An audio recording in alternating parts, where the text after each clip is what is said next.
What up? How's everybody doing? It's your boy Bryan Clayton, CEO, co-founder of GreenPow. A little bit about me: I have built two businesses from scratch, got them over 8 figures each. Uh, Currently working on a company called GreenPow, which is the Uber for lawn care. It's doing $20 million a year in revenue. Built it from the ground up with no outside capital. So just a little bit of background about what I'm working on, what I'm doing, what I've done. It kind of gives you some context on how I can kind of help you guys and answer some of these questions. Let's get right into it. Today's first question is from Jake Carlisle. How do I make big time connections without feeling insecure? Background of the question: I feel like I would not belong with the big boys, at least not yet, because I haven't done much. I feel like they wouldn't take me seriously in real estate. Okay, I think that in today's culture in entrepreneurship, I think there's an over index of networking and connections and like who do I know and who's going to put me on and how do I network my way up to the top. And I really believe like a lot of that BS almost doesn't matter. Like nobody's going to put you on. It doesn't matter, really doesn't matter who you know. It matters what you do. It matters what you've done. It matters what your business is and how you flat out are kicking your competition's butts and how you're doing better in the market than anybody else. And so I really wouldn't worry about like making connections and feeling out of place. I would just worry about working 10 times harder than my competition, giving 10 times the value to my customers than my competition does, uh, out serving my clients the way better than my competitors are doing. And like if you focus on that stuff, then the security comes with that. And like this feeling of like being like fugazi when you come to the meeting, like if you feel that way, it's probably because you haven't done a whole lot yet. So it's like if you feel that way, like the way to cure that is just to get to work. Get to work building a business. Get to work treating your customers like gold. Looking at your business. I'm assuming you're in property management. I mean, that would just mean like taking the two or three customers you have or a dozen customers you have and like just flat out treating them 10 times better than your competition does, and then let that speak for itself and let everything just naturally come together as you are building your business. It's like this fake it till you make it mentality, I believe, is a little overblown, and like I almost wouldn't even worry about it. If you're worried about that, then odds are you're not focused on the right things in your business, which is like doing a better job than your competitors, delivering a better service than your competitors are doing. So focus on that. That's all. That's the only thing that matters. Next question, Mark McDowell. How important are business cards today, and what things should I be sure to include? And is the design that important? Business description and background of question. I'm looking to update my business card. Currently, I have a template type business card I like, but I want something different. Are business cards really as important tool as they used to be?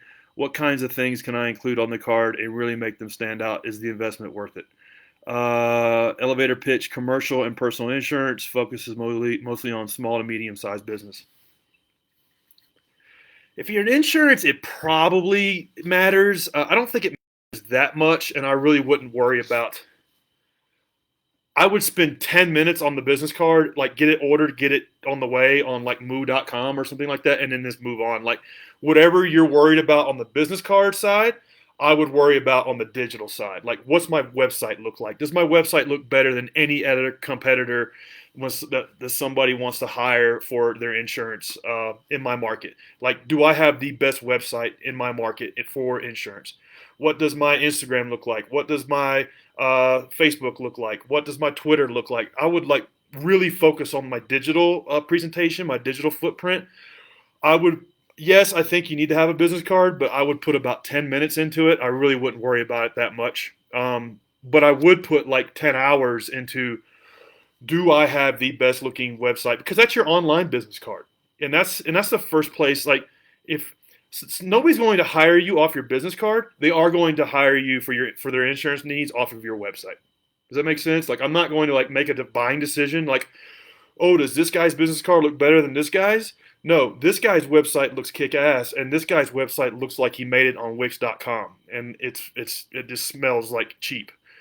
Like, spend some money on your website, a few $1,000s, get a good web developer. You can get on Upwork.com and hire somebody good, and focus there. I wouldn't worry too much about the business card. Next question, Yolindi de Govia. Sorry if I mispronounced your last name. Best way to raise capital during the early stage of your business. We produce and sell decorative pillow covers. We want to expand manufacturing pillow inserts. We resell inserts at the moment, and it's 50% of our monthly income. Making these ourselves will drive down our costs to about 1/3 the cost of shipping.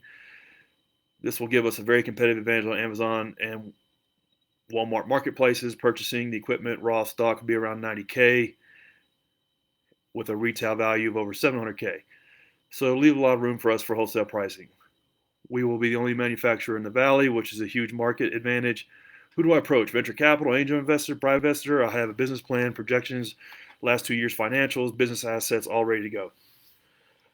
I would resist the urge to raise capital. I'm looking at this, and I'm guessing you only need $90,000. Let's see. Purchasing the equipment and raw stock will be around $90K. I mean, honestly, venture capital's out, angel investors out. Those guys typically are looking at like software-based companies that grow really fast. So get those kind of out of your thought process. A private investor, maybe I would go to friends and family, maybe people I'm already doing business with, to try to like get maybe half of the $90K, and then I would like save up the other half. I would really resist the urge to bring on an outside investor on this, and that's just my background. Like, I've built 2 businesses. My first business was over $10 million a year in revenue. My current business is $20 million a year in revenue. I've done both of those businesses with no outside capital, and a lot of the reason I was able to sell my first business was because I had no investors. I had a really clean cap table. So, if you came to me and you said, "Hey, I'm doing $5 million a year in pillow covers, and I want to build this like big ass factory, and it's going to take $10 million to build it. I've got $500K in cash. I'm looking to invest. I'm looking to raise $3 million, and then the rest on debt." Like, that's a different story, and like that's something investors would invest in. But something this small where you only need $90K to get rolling, like, try to get it yourself. Try to get it. Try to save it with your own revenue. I think revenue is the best form of financing, and then outside of that, friends and family. But I wouldn't waste time like trying to pitch investors for that kind of deal.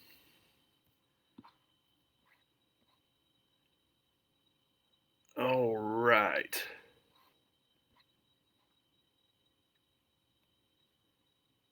How do I come up with my SOPs?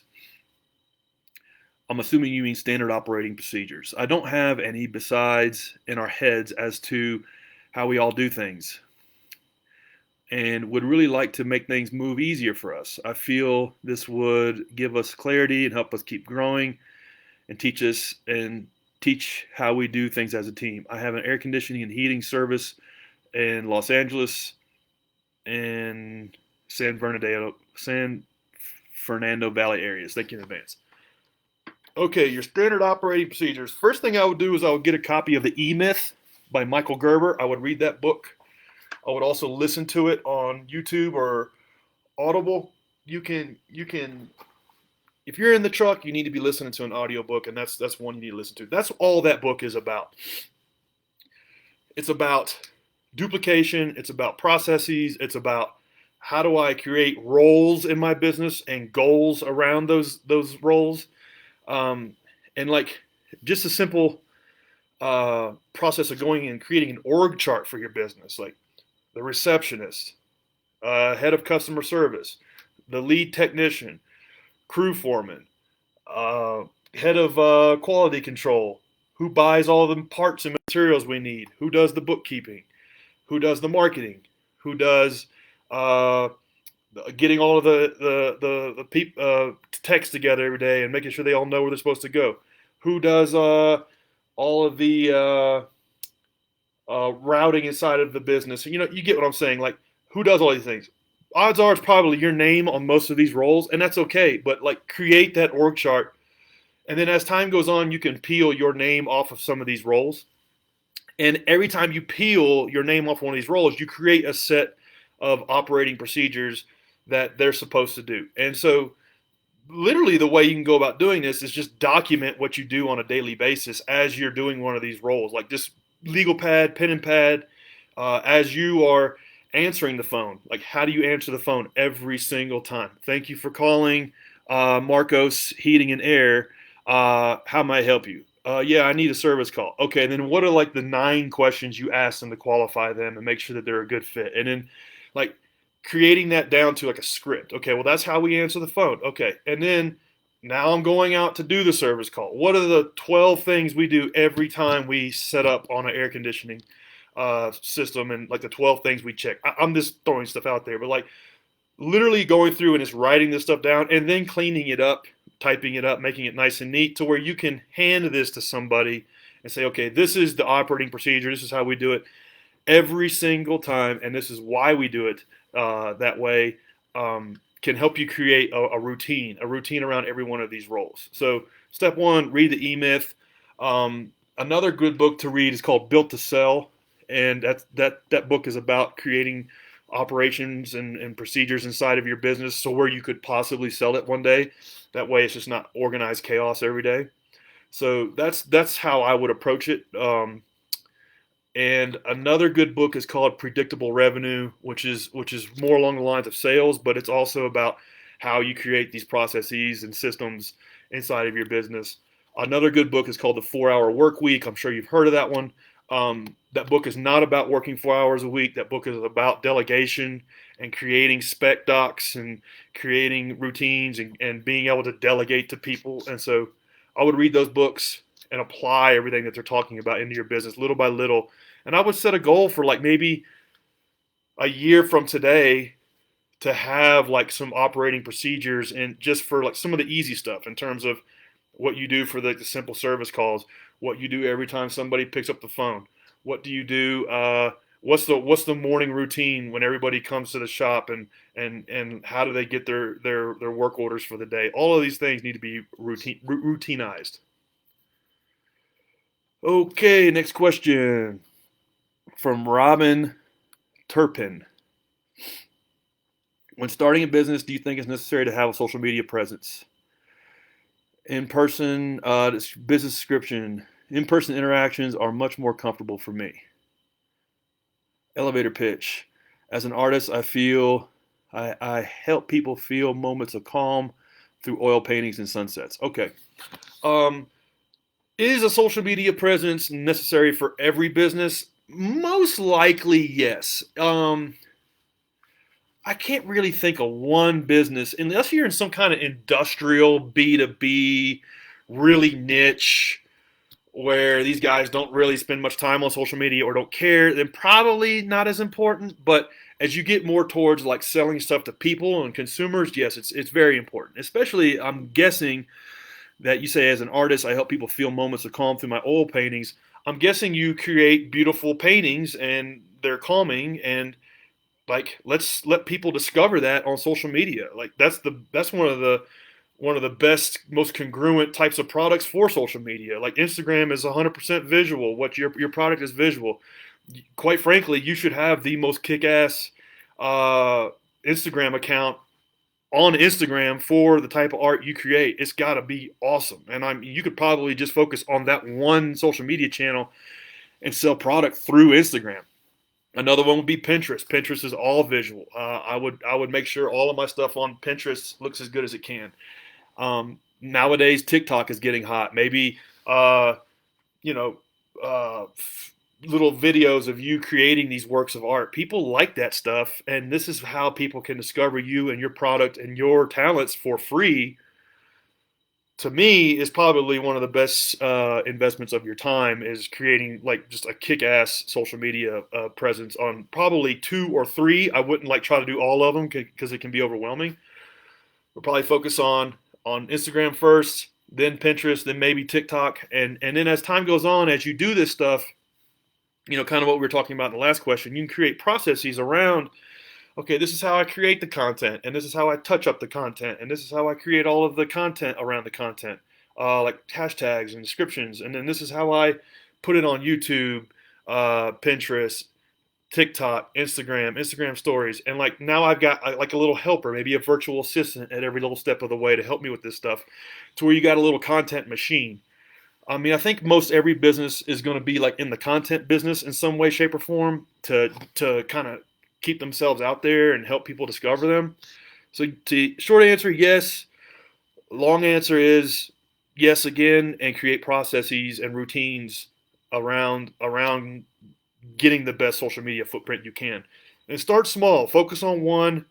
Maybe just focus just on Instagram for 2 or 3 months. Get it rolling. Get your follower count up. And then maybe as time goes on, you're making a little bit of money.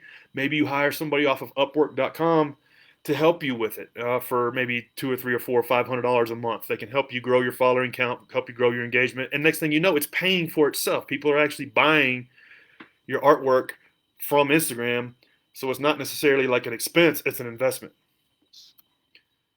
Next question from Rohit Gupta. Sorry if I mispronounced your name. Question they ask: I have a business idea and I've done some research. Now, I'm not sure which direction to go. Background: I'm thinking of designing the glove as I have done research to cover the basics, but not sure what the next step is.